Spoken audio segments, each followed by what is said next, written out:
ஆண்டவர் இயேசு கிறிஸ்துவில் மிகவும் பிரியமான அருள் பணியாளர்களே, குருமானவர்களே, மிகப்பெரிய விழா. சகோதரர் முன்னுரையில் நமக்கு எடுத்து சொன்னது போல 2 துருவங்கள், வேறுபட்ட மனநிலையுடையவர்கள், குணங்களை கொண்டிருந்தவர்கள். இருந்தாலும் ஆண்டவர் அவர்களை பயன்படுத்தினார், தேர்ந்து கொண்டார். அவருக்காக தம் உயிரையே கொடுத்தார்கள். நம் எல்லாருக்கும் நம்பிக்கை ஊட்டுகின்ற, ஆறுதல் அளிக்கின்ற செய்தி. என்னையும் உங்களையும் ஆண்டவர் நிறைவாக பயன்படுத்த முடியும். எத்தனையோ புனிதர்கள், அன்பு தாய் அன்னை கன்னிமரியா, புனித யோசேப்பு, அவர்களுக்கு அடுத்து முக்கியத்துவம் பெற வேண்டியவர்கள் இவர்கள் 2 பேர்தான்.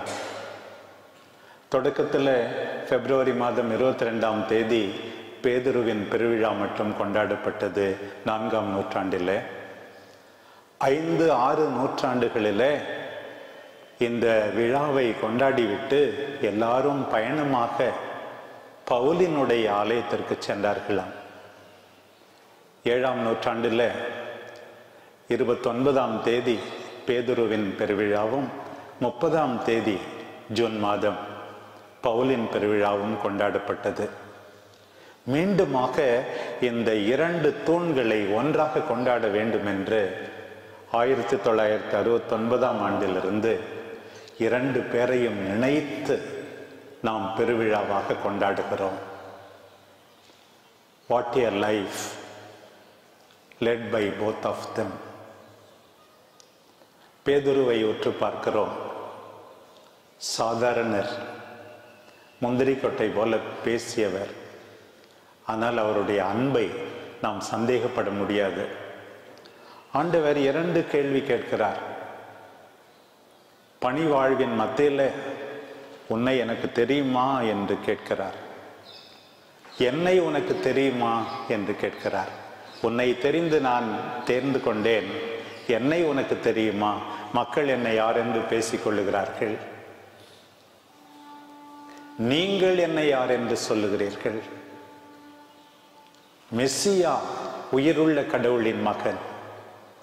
தந்தை வெளிப்படுத்தினார், தந்தை அன்பு கூர்ந்தார். மகன் இப்போது திரு அவையை அவர் மீது கட்டி எழுப்புகிறார். தந்தையின் இரக்கம், மகனின் இரக்கம், தேர்ந்து கொள்ளப்படுகிறார்.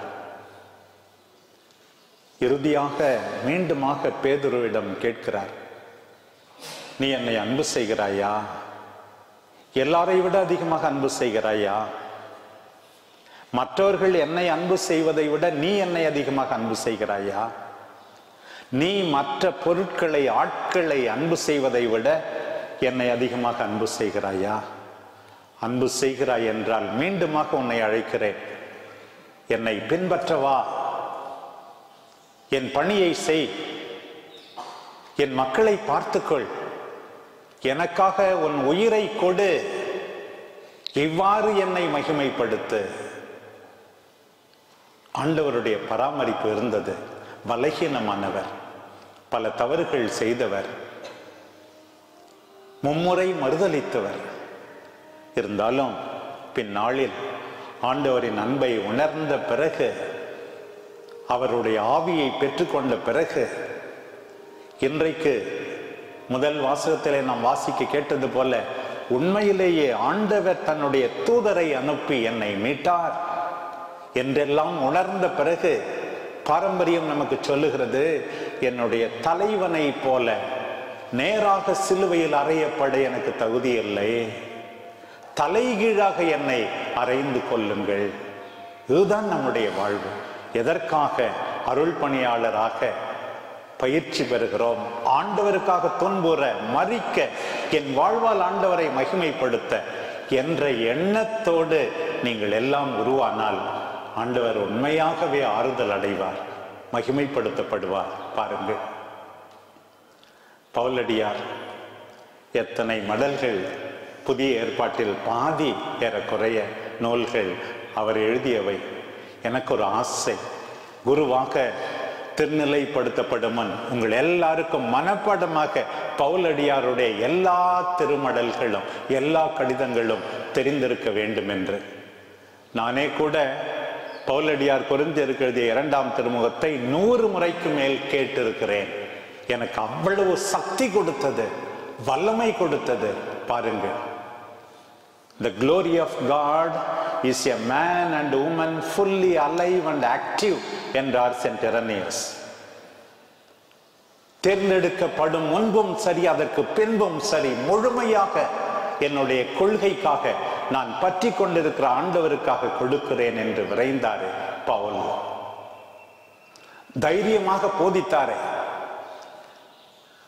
இயேசுசாமி கைகளை காட்டி என்னுடைய தழும்புகளை பாருங்கள் என்று தன்னுடைய ஆதார் கார்டை காட்டினார், சமாதானம் அளிக்கும் முன்பாக. அதே போலத்தான் பவுலும் பல இடங்களில் எவ்வளவு ஆண்டவருக்காக உழைத்தார் என்று மிக அற்புதமாக எடுத்து சொல்லுகிறார். ஒரு சில வாக்கியங்கள் உண்மையாகவே நம் உள்ளத்தை தொடுகின்றன.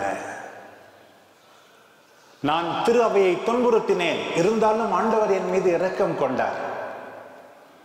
பாவிகளில் எல்லாம் பெரும் பாவி நானே, என்னை அவர் தேர்ந்து கொண்டார். நான் யாரை நம்பியிருக்கிறேன் என்று எனக்கு தெரியும். பவுலடியார் சொன்னார், கொரிந்தியருக்கு எழுதிய 2ஆம் திருமுகம் 6ஆம் அதிகாரம் 3வது வசனம், எவரும் குறை கூறா வண்ணம் எங்கள் திருப்பணியை ஆற்ற விரும்புகிறோம். அந்த ஒரு வார்த்தை போதும் குருமானவர்களுக்கு, நமக்கு. எவரும் குறை கூறா வண்ணம் எங்கள் திருப்பணியை ஆற்ற விரும்புகிறோம். தெசலோனிக்கருக்கு எழுதிய 1 திருமுகம் 2ஆம் அதிகாரம் 10வது வசனம், அதை வாழ்ந்து பார்ப்போமே. ஒவ்வொரு அருள் பணியாளரும் பங்கை விட்டு வெளியே வந்த பிறகு, இவர் தெசலோனிக்காவை விட்டு வெளியே வந்த பிறகு எப்படியெல்லாம் சொல்லுகிறார் பாருங்கள். போதனை என்ற போர்வையிலே நாங்கள் பொருள் பறிக்க பார்க்கவில்லை, ஒரு தாயை போல எங்களையே உங்களுக்கு பிட்டு கொடுத்தோம். 10வது வசனம், நம்பிக்கை கொண்டிருக்கிற உங்கள் முன்பாக நாங்கள் நேர்மையோடும் தூய்மையோடும் குற்றமின்றியும் வாழ்ந்தோம் என்பதற்கு நீங்கள் சாட்சி, அந்த கடவுளும் சாட்சி. நீங்கள் சாட்சி, கடவுளும் சாட்சி. நேர்மை, தூய்மை, குற்றமின்றி வாழ்கின்ற வாழ்க்கை உண்மையாகவே பிரியமானவர்களே நம் உள்ளத்தை தொடுகின்றது. ஆண்டவருடைய வார்த்தையால் எந்த அளவுக்கு அவர் தொடப்பட்டிருந்தார் என்று நினைத்து பாருங்கள். நற்செய்தி அறிவிக்காவிடில் எனக்கு ஐயோ கேடு.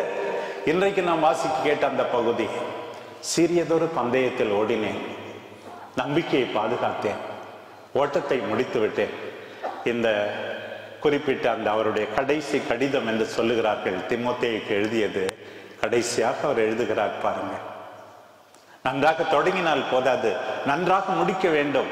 சிலுவை அடியிலே நிற்க வேண்டும், மரிய முதலாமனை போல கல்லறை அருகிலே உட்கார்ந்து இருக்க வேண்டும், உயிர்த்த ஆண்டவரை தேடி செல்ல வேண்டும், நான் ஆண்டவரை கண்டேன் என்று சொல்ல வேண்டும். இந்த தீமோத்தேயுக்கு எழுதிய இந்த கடிதத்தில் 6 முதல் 18 வரை உள்ள இந்த 13 வசனங்களில் 22 முறை நான் நான் என்னுடைய என்று ஃபர்ஸ்ட் பர்சன் ப்ரொனவுன் சொல்லப்பட்டிருக்கிறது பவுலால். லூக்கா நற்செய்தி 12ஆம் அதிகாரத்தில் அந்த பணக்கார முட்டாள் கூட நான் நான் என்றுதான் சொன்னான். ஆனால் இங்கே பவுல் சொல்லுகிறார், ஆண்டவர் செய்தார், ஆண்டவர் என்னை விடுவித்தார், ஆண்டவர் என்னை தேர்ந்து கொண்டார், சிங்கத்தின் வாய் நின்று காப்பாற்றினார், எல்லாம் ஆண்டவரை மகிமைப்படுத்த தனக்கு செய்ததை சொல்ல நான் நான் என்று சொல்லுகிறார். அதுதான் நம்முடைய வாழ்வு. வெற்றி வாகை எனக்காக காத்திருக்கிறது. எனக்கு மட்டுமல்ல, அவருக்கு உண்மையாய் இருக்கிற, அவருடைய வார்த்தையால் பற்றி எரிகின்ற, அவருக்காக வாழுகின்ற அத்தனை பேருக்கா வெற்றி வாகை காத்திருக்கிறது. ஆண்டவருக்காக துன்புறுவோம், ஆண்டவரை தெரியும் என்று சொல்வோம். இந்த உருவாக்க நாட்களில் ஆண்டவரை அன்பு செய்கிறேன் என்று சொல்வோம். வெற்றி வாகை நமக்காக காத்திருக்கும் விதத்தில் வாழ்வோம். ஆமென்.